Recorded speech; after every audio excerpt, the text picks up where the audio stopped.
So went ahead and stopped and got the headliner out of this thing. I was not looking forward to doing that because, like I said, the more stuff you take apart, the more crap you have to keep up with. So what I'm trying to do on this project, since it's so huge, is I just basically box up. This is all stuff that I had to take apart to get the headliner out. So this is all overhead pieces, you know, etc. And the airbags, what I'm actually doing instead of taking them out right now is I will actually just cut them and leave everything bolted in. That way you have your nuts, you have your bolts in place. The wiring harness the same way. There's only one plug right there on that center light, okay?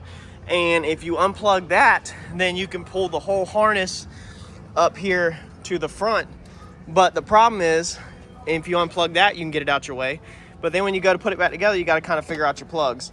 And they only go one way, so it's not like it's a huge deal or anything. But I have done enough of these projects where if you're just sitting at your house and you're sitting there like, oh man, I would just do this or I would do that.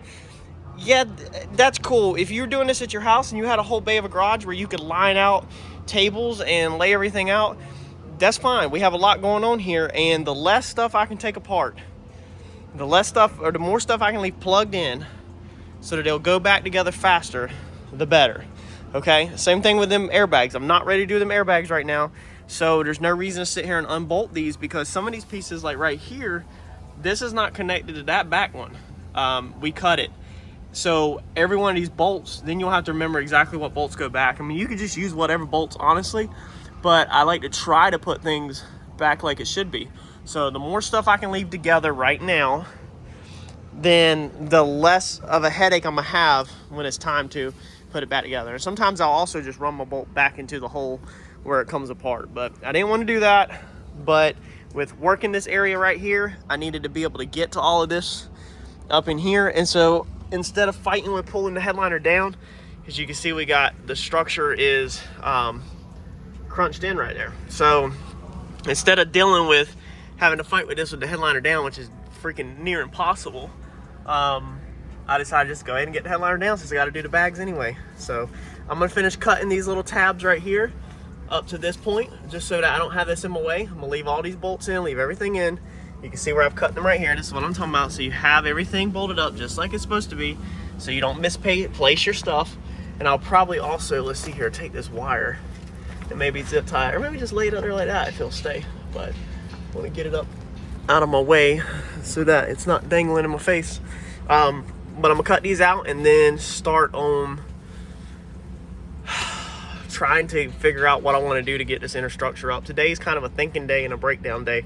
So this don't look terrible right here. This looks like I'll be able to just beat this up with basically a hammer to get that edge back. But you do have this structure. Now this structure is not bent. It's not crushed in, nothing like that. Everything looks beautiful on this. So it's not like the vehicle is crushed into the side. But yeah, so that's all I'm doing is just trying to figure out things right now. And that's the reason why I'm amazed always at how many people just skim over these videos, and you'll jump on the race car videos, but you don't take the time to watch these. Dude, race cars are nothing. Race cars are a walk in the park. That stuff's old school. That stuff's easy. Phillips screws, a little bit of interior. It ain't got nothing compared to what these new monsters have. So, you know, playing with the race cars is cool and all. Chassis work, I give it, you know, its respect. But as far as the redoing and restoration side, appearance side of race cars, not building the chassis, not plotting out, you know, ride heights and all that stuff. I'm talking about the appearance and repair of taking a damaged race car and fixing it, just like taking a damaged daily driver and fixing it. These, you're playing with the big boys. Way more nuts and bolts, way more clips, way more wires. I mean, just tons of stuff. So that's like playing t-ball over there, and this is we're in the minor leagues, the big boys today. So yeah, I'm gonna get at it and keep on trucking. This is I hope to have this thing done in 1 month. 4 weeks is what I give this. Hopefully have this thing completely turned around. Hopefully it'll go faster, but let's get at it. So this piece we know is crunched in here. We just went over that, but we hadn't pulled the seal. We just pulled the seal off. So we have a little bit of damage here, which is very minor. It's basically where like the door, something hit it, but there's our buckle. So there is our buckle showing us that the front of this thing went down and back. So it went like that. So that's the buckle that we need to straighten out. So we definitely are not just all in here. This is going to be the least of our worries, honestly. This buckle right here is what we're going to have to work on getting out. So I'm thinking I need to take the seat out, take the trim out right here so I can peel this carpet back, or at least get some plywood and some cardboard. I probably need to save all that cardboard that come off of that door. And we're gonna have to get in here with some jacks and push this roof structure out somehow, hopefully, because the frame rack's just not gonna do it. Basically, my frame rack pulls like this. You can go up high with it and run your chains down in 45 and pull it at 45, but they only go up so high. So this thing, you don't need to be pulled at a 45. This needs to just go up right here. So it needs to kind of go straight up, because when it rolled over, it just, you know, it didn't bust the glass here, so it didn't push it that way. It just pushed it down right here. So I'm thinking we're gonna have to try to do this all with Porta-Powers and stuff. So let me get some more of this broke down. So I went to move the seat forward, and it moves, and then all of a sudden it slows down and just stops where it it starts to slow down right there where it don't want to go no more. And I'm like, what is going on? That bad boy right there, tight as crap, because the seat was back when it was in a wreck. So when it was in an accident, it locks the seat up. Now you can see we got a little bit of play. So the issue we're gonna have here is, which we're gonna lift the seat up right now to try to take some tension off of it. Let's see here, and then we'll go back. But the issue we're gonna have here now, that actually might have made it worse, is we've got to get this seat belt out of here so that we can move this seat to get this seat forward. So I think I'm gonna try to go in here and get that bolt that's up in there out of the way first, so that I can just drop that down. And I got to try to snake this interior panel out of here and get it unbolted down there or whatever. I can't really move the seat to get to the seat belt like normal, because most of the time when people are buckled up and the seat belts tighten up, then you've got all the slack from where they unbutton. But since somebody was not wearing their seat belt, or for some reason it locked this one even though it didn't send somebody in the seat, I don't know why it would have done that, but it did do that, because normally it only locks up where it senses somebody in the seat. So maybe somebody wasn't wearing their seat belt in here and it locked that up. But either way, we got to figure out, get that seat belt out so that we can move the seat. And just a little fun fact, I actually do not use all data or anything. So whenever I'm doing this and I'm figuring all this out, I'm actually 100% just figuring this out as I go. I don't go in there and look it up or anything. So if I can do it, y'all can do this at your house. This is not, and all I do is just use normal hand tools. I mean, besides the frame rack, I don't really have no special tools that, per se, that y'all might not have to do a lot of ripping like that. Looks like there's a clip back there. So, but I just want to let y'all know, if I can do this, you can do it. All right, so we got our seat out, got our carpet pulled back, and it is actually wet a little under here from, carpet's a little damp, you can't really tell, but from just the door leaking. You want to get all this out the way so you can push to something firm and make sure you're not crushing, you know, like plugs, or this thing will move out your way. That's for your AC lines that go in the floor, that go down to your feet in the back. That's all that. But that way now you can get your Pop-Tart wrappers out the way, and then we will actually be able to unbolt probably our bolts right here and flip our wiring harness back so we can get in this channel right here where it's nice and strong on the inside, and we'll be able to push straight up. So that is where we're at.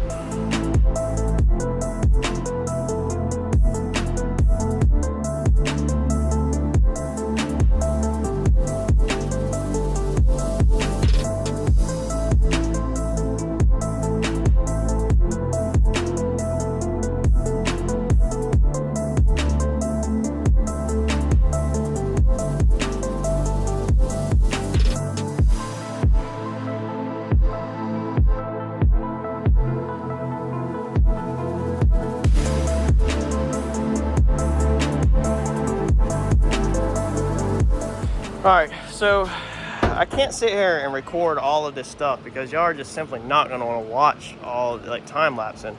So we had to come on this side, pick our door up. We had to loosen our hinges. I cut another access hole down there to get our body line the same height as the fender that's on here. Now I know this fender's rocked, so that body line could move, but I'm still just gonna use it because I don't look too terrible up here. This corner of this fender is touching this pillar, so this fender is probably jacked up. So take this alignment, you know, loosely, but I still wanted to get it close. So I got my body lines down there, right, and then what was going on is I was too tight down here at the bottom and too loose in the top. And then when you come over here and looked at this side, it appeared to be a slightly too fat at the bottom. So we loosened the bottom hinges on this door and kicked it that way, which picks that up this way, which closes the gap that way when the door goes up. So the bottom down here where my finger's at is still good. I can adjust these body lines in the filler if need to be. The top I'm still gonna have some working to do with, but I think that door's tweaked out, it needs to go in. Another thing that you gotta check that I was paying attention to is right here to make sure these are the same height, so they are now, and then when that top closes to make sure your gap up there looks right. Now the first thing I was having trouble with is from where this thing was rolled over, the door was hitting the metal, so I had to really beat this thing back up to get this out. As you can see in the time lapse with a Porta-Power, what I did was I have marked spot welds, 1, 2, 1, 2 different spot welds on each side, measured them off of reference points that are the same on the body, and went to that side, measured the same, and took measurements off that side, being that that side, yes, it's damaged, but it's not really squished in. It like rolled over and slid some, so it could be tweaked, but the roof's not really caved in too bad. So I checked the measurements off of left to right to kind of make them the same. This one's gonna need a little tweaking when we get to that pillar also, but I think that's mainly in the skin, not in the structure. So it's like in this outer skin cap, not the actual structure of the vehicle. Got to have your seal engaging with the edge of your door right here, or you're gonna have air leaks when you go down the road. So if you have a pickup truck, Chevys are bad about it, and you have an air leak when you're going down the road and you can hear the air, then what it is that seal's not pressing against the body. And sometimes it's just from wore out hinges and stuff, doors sag over time. But you can actually bend this top frame of this door. So all you have is this little area right here and this area right in here. That's all it is. So what you do is you'll come in here, sit in your seat, put your knees on the inside of the door, put your window down, grab the top of your frame and literally pull it in, you know? So you would be like this. You'd open it up. You sit in your seat, put your knees up here with the door slightly closed, and you'd grab the top and you'd pull this in. And what that will tighten up the top of the door where it engages your seal better. I always laugh when I see people going down the road and they have put like foam and took all this time and crap to put all this junk in there, when all they had to do was sit in their seat, put their doors on their door panel, and rock the top in to get it sealed back. Seal back in and keep checking our engagement until we get that engagement right. And a good way to check it is you can also lay a dollar bill in here like this, close it, and you should have a little tension on the dollar bill outwards. But to check that, I need my latch in there, and I don't have my latch in there yet. So it's already 4:30, after 4:30, so it's probably gonna be tomorrow. I'll break that one down in the morning and get that latch in this one so I can start checking engagement. All right, so we come in here and grinded all of our paint down on our pillar. Now you have a body line that goes here, and I have no clue where it's at because that side's also squished, so I have nothing to go off of. I do know that the body line is up here on this panel, and if you look on the other side, you can slightly see it, and over here it's wider. So it's almost like it's wider here, and then it moves up narrower here. So it's like it grows as it goes down like that. So I went ahead and just slowly growed it out to where I feel like it should be, where it keels back into this one. You can see I've put my line, and then where it kind of rolls up towards the top over here on this side. So if we come over here, look at this side, you can slightly see the body line. So this is your body line, how it's fatter, and then you can just kind of pick it up right here with the damage. You know, you can just kind of see that it rolls up through there. I guess it's probably easier to see in person, but like right up here, it's like that. So just like the other side, and then I'm guessing it gets wider as it sweeps down, kind of. So kind of rolls and gets wider, does all kinds of things. So you just, when you're dealing with stuff like this, if you don't have another one to go look at, you just kind of have to roll with it and make a body line. And I think that'll look perfectly fine. Nobody literally ever, even afterwards, will know that anything was even done to it. We're gonna take our stud gun. Okay, so this is the stud gun we're using. It's just a Harbor Freight stud gun. There it is. This is outdated technology. So if I'm going to teach y'all anything on this channel, we're going to go ahead and teach you the right way. That way at least you know. So you'll take your paint and you'll grind all your paint off so that you've got raw metal pretty much. And then you're going to take all these little studs, and what we're going to do is we're going to weld these studs on. So this goes in the end of the gun. These things have been around forever. Okay, they go in the end of the gun like that, and then you pull the trigger, it welds a little stud on, and then you come back with this guy and you put it over the stud. Okay, like that. It bites it. There's a little roll on the side to make it lock in, and then you beat it with a sledgehammer. You know, it's a slide hammer basically to pull it out. The problem with this, the reason why it's outdated and it's not preferred in big body shops all over, is because where you're putting the studs at, it burns the E-coat from the bottom side. So the inside of this metal has the E-coat to protect it from rust and stuff like that. So when we are welding it, it's going to burn off the E-coat from the inside.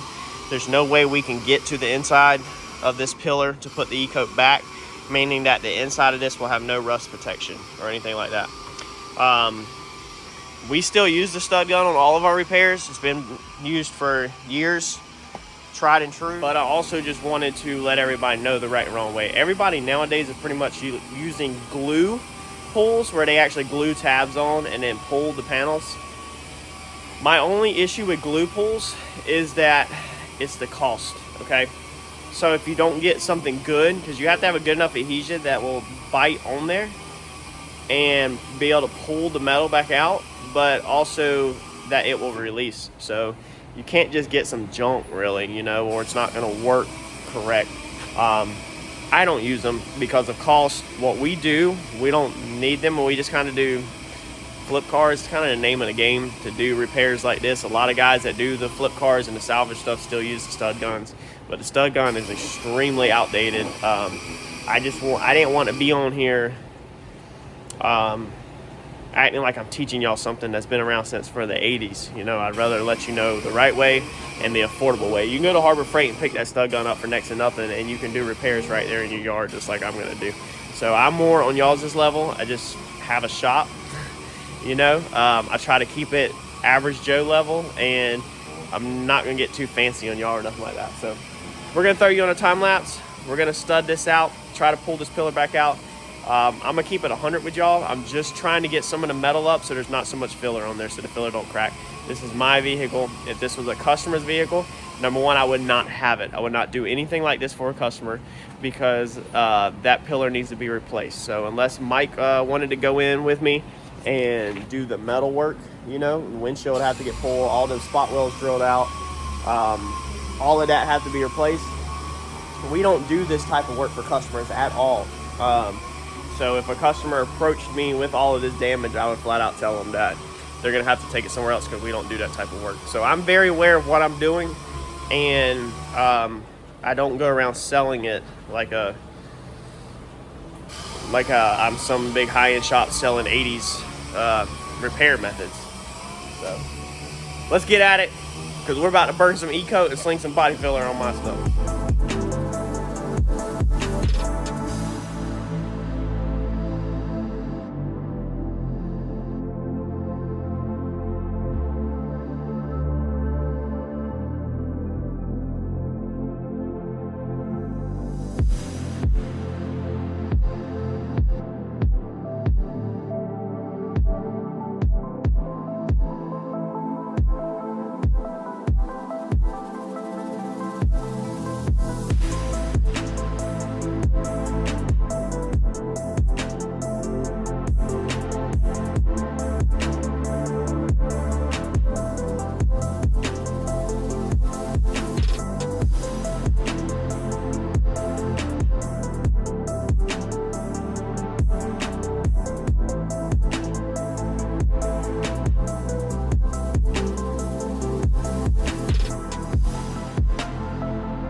Alright, as you can see, we are in the middle of war.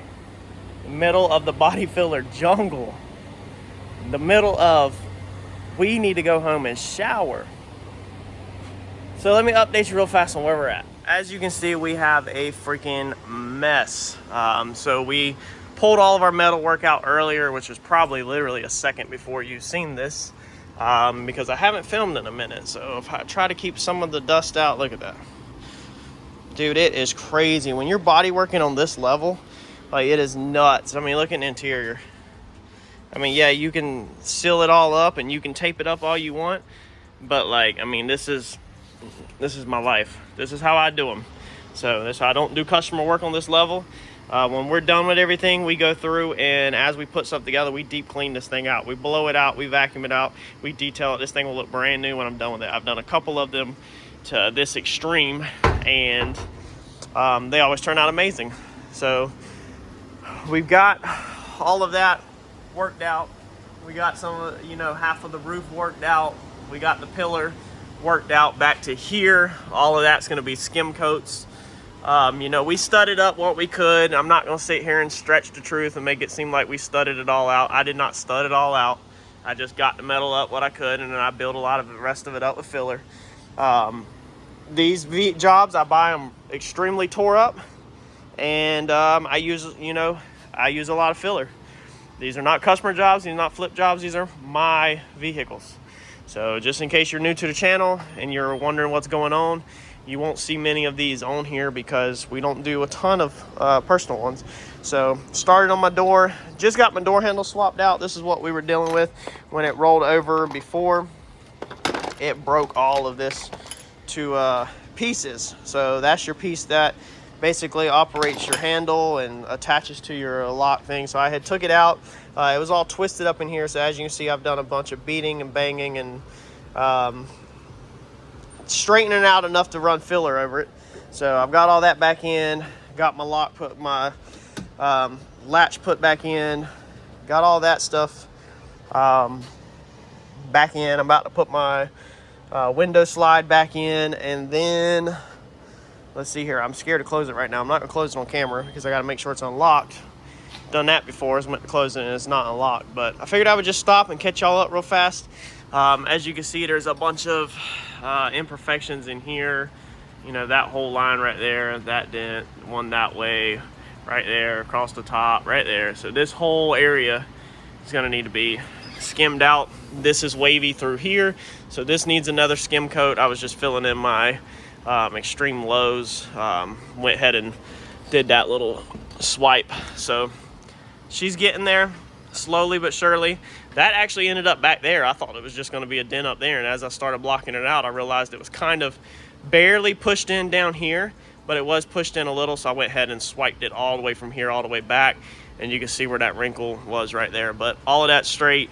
All of that is 90% straight. That's 90% straight, so they need a final blocking, but it's definitely come a long ways from when we first started. I dropped the wheel and tire off this morning over there to get the tire pressure monitor sensor changed over into the new ones. So my goal is 330. My goal for today was to have this side of the vehicle in primer, halfway this side, but it's not gonna happen. So I really need to be in the booth painting one, but I think I'm gonna hold off because I'm covered in. Not the best idea to go in there and spray a customer job like that. So kind of rather be clean, spray the customer job in the morning, and then also in the morning put the door panel back on this one, because you got to kind of start putting stuff back together that you can as you take it apart on a job this big, because I've got so much crap everywhere that I don't want to end up with a week of reassembling. So I keep taking more stuff apart and gonna try to put back together what I can. But that's where we're at. Tuesday afternoon, 3:30.